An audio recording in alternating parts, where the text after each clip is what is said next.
Today I'm going to be making pasta with lentils and greens, adapted a little bit from Martha Stewart's one-pot cookbook.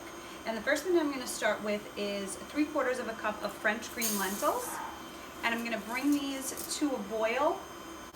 I'm going to add enough water to cover the lentils, but I also want to leave enough water because I'm going to be adding the pasta right to the lentils. And I filled my pot about halfway with water because, again, like I said, I want to have enough room for the pasta, and this is going to get drained. It's not one of those one-pot pastas where it absorbs all the liquid that you're cooking in. I'm going to add a teaspoon of salt.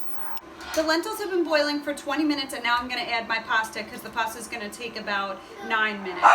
I'm using casarecce, but you could use any short pasta. I've drained the pasta and the lentils, and I have this same pot back on the heat with some olive oil, 2 tablespoons on the bottom.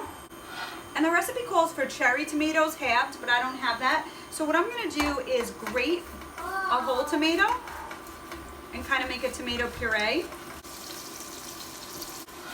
I'm also going to take that clove of garlic that was cooking with the lentils and break that up. Now I'm going to add 5 ounces of baby greens. I'm just going to let that wilt down. While that's cooking, I'm going to add some freshly cracked pepper and a half a teaspoon of salt. Add the pasta and the lentils back in.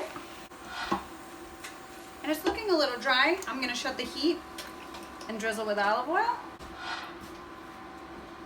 And now I'm going to add half a cup of feta. The recipe calls for a little bit more, but I'm going to use just half a cup.